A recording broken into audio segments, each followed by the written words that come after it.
Top of the morning to you. Happy Mental Tough Takeover Tuesday. This is your daily morning motivational message because motivation is like personal hygiene. You want to do it consistently in order for it to not only take hold, but to maintain a level, a standard of how you show up in this world for yourself and for those you're going to be interacting with. And if we know the importance of brushing our teeth, taking a bath, being clean, smelling good, looking good, feeling good, and then playing good, and then they're going to pay good. So you want to have that same dynamic with your mindset.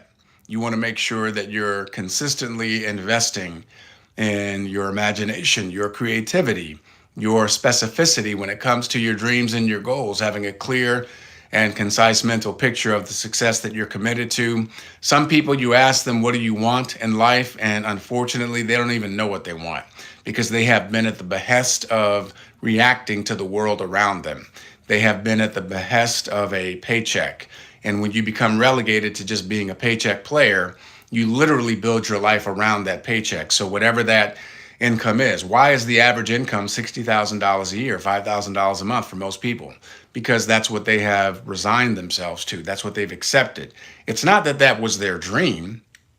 I don't know that you're going to ever find someone whose dream it was when they were growing up. One day, I'm going to make $5,000 a month, and that's going to be it. And maybe I'll have a cost of living wage increase over the next 25, 30 years. Maybe I'll get a promotion or two. And hey, in 20, 25 years, I might break that six-figure barrier. I don't know that most people would say that was my dream. I think if you're asking most people and they're being honest with you, they have more reach. They have greater aspiration than that for most people, okay? So the importance of vision and the idea of being and giving yourself permission to go after what you want, not what you think you can get, but what you really want. And then making that commitment and taking the actions and having the alignment with that outcome. And it becomes non-negotiable. So the environment that you create for yourself is very, very important. Have you ever walked into an office space and there's cubicles and you walk by the cubicles and some of the people will have pictures in their cubicles. They'll have portraits and family photos and funny sayings and little knickknacks and maybe a coffee mug or a paperweight with a special thing on it. And you can tell that certain people are very comfortable in their cubicle. It's like they've made it a home. Now, there are two ways to look at that. You can say, well, wow, that's awesome. That person is very vested in being here and they're, made themselves comfortable. Or you can say, wow, that person doesn't plan on leaving this cubicle anytime soon. That person doesn't seem to have any aspirations beyond a cubicle to perhaps having the corner office. So when you look at your environment, understand that your level of comfort in your environment dictates the amount of time that you're going to be there. I remember listening to an interview, and there was a gentleman by the name of Charles Dutton, and he was doing prison time for manslaughter. And while he was in prison, he talked about how he noticed some of his fellow inmates had put all this stuff up in their cells. They had pictures and, decorative and all of that. And he never put up anything in his cell, never put up a picture, never put up a poster, nothing. And one of his fellow inmates asked him one day, why is it that your cell is blank? Like, how come your side there's nothing up? And he said, because I don't plan on making myself comfortable here. I'm not going to stay here. I'm getting out. Now, he didn't know what that was going to look like. He didn't know how long it was going to take. He had made a commitment. I am not going to make myself comfortable here because I have bigger aspirations. I have bigger goals. I have bigger dreams. And he went from inmate number 2348902 to starring in his own sitcom years later. Think about that.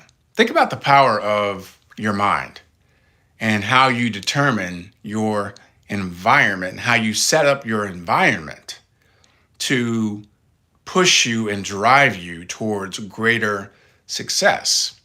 Thinking of another inmate who was very much of a like mind in that he was not going to get comfortable in his prison cell. And this is a prison cell that was no bigger than me talking to you and the size of the desk that I'm talking on. And so he was adamant not to get comfortable in that jail cell. He stayed steadfast and true to his commitment to the vision of what he saw that was much greater, much more aspirational beyond his current circumstance of being imprisoned. And his situation was different because he didn't know if he was ever getting out because he was under an oppressive regime. He was under an apartheid that had illegally imprisoned him and sentenced him to life in prison. So he never really knew if he was ever going to get out or not, but he never lost sight of his vision. He was so convicted about his vision. Do you know how unreasonable, do you know how almost otherworldly you have to be in your vision and your mindset to stay steadfast and true to a vision, not just for yourself, but for your people in your country, that you don't lose sight of that in spite of the fact that you're sleeping on a hard floor, that you're wearing these threadbare pajamas every day because that's all they give you for clothing, that your your cell is always cold because there's no window, it's just bars. So when it's cold outside, the wind blows in. When it rains, the rain blows in. There's no protection on the window. And you're eating porridge 2 out of the 3 meals every day. And you're going down to the lime quarry where you're breaking lime rocks, and that is your job every day. And yet you treat every prison guard with respect, and you hold your head high, and you're not hostile or bitter or angry towards them. And you move with a spirit of kingliness in the midst of the greatest oppression and unbearable circumstances that any of us could imagine. And because this one person held firm, he was not going to allow his environment to define his capacity to dream and have a vision. He was not going to get comfortable there either. And this young man went from prisoner to president after 26 and a half years of being held captive. Nelson Mandela. I'm thinking of when my second father took us to a different environment. He said, I'm going to expose you and your brother to Morehouse College. And he took us for a visit. And we were in a completely different environment, an environment I had never been in before, surrounded by all of these brilliant minds and scholars from different parts of the country and the world, these young, powerful men who were standing up for leadership and community and religious piety and great oratorical skills and understanding the responsibility that we each have to impact our communities. And just 2 days in that environment where we were immersed and surrounded by all of this greatness and aspirational greatness changed our lives forever. And I never ever, I knew where I was going after that visit. And that environment stayed in my imagination until I actually was in it in real life. Think about what you aspire to. It's important to immerse yourself in an environment. Someone says to me, I want to become a great physician. Well, go to the Cleveland Clinic, one of the greatest and most world-renowned facilities, and identify the type of physician that you think you're wanting to lean towards, and simply ask, may I take you to lunch? Could I have 15 minutes of your time? I just want to learn as much as I can from your experience. I just want to know if I'm reading the right books. I just want to know, am I doing the right preparation for my MCATs, and what type of medical schools should I be looking at, et cetera, et cetera. See, when you take yourself and you go to the clinic and you're in that environment where world-class physicians are an everyday occurrence, it changes what you deem as possible to what's probable, because you're asking better questions and you're putting yourself in an environment. Some of you right now are in an environment that is not going to feed your greater aspirations. It will never get you to your greater goals and dreams. It won't. And you've made yourselves comfortable in that environment. You've fallen into a routine in that environment. You have gotten accustomed to a certain level of income. And so you're overworked, underpaid, underappreciated, and you will never be able to earn your value, your true value in that environment.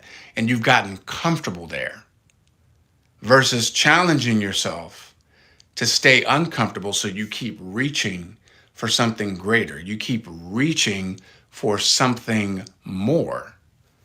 And that is the opportunity that you have today to take a look at your environment and ask yourself, what have I set up in my own immediate environment that stands as a trigger point to my greatness, that stands as a firm reminder to take action today towards something greater for myself, that stands as a reinforcement for the goals and the dreams that I am committed to, because others have done it under far greater, far harsher circumstances, far more oppressive circumstances. It can be oppressive, make no mistake about it, when you're being financially abused. Many of you are being financially abused because you're working hard in a situation where you will always be underpaid. You will never get paid your worth and your value. And you get comfortable with your colleagues. And now you're rubbing shoulders with other people who have settled into mediocrity as well. You're rubbing shoulders with people that will never, ever lift you up or challenge you to go for greater, because they're comfortable too.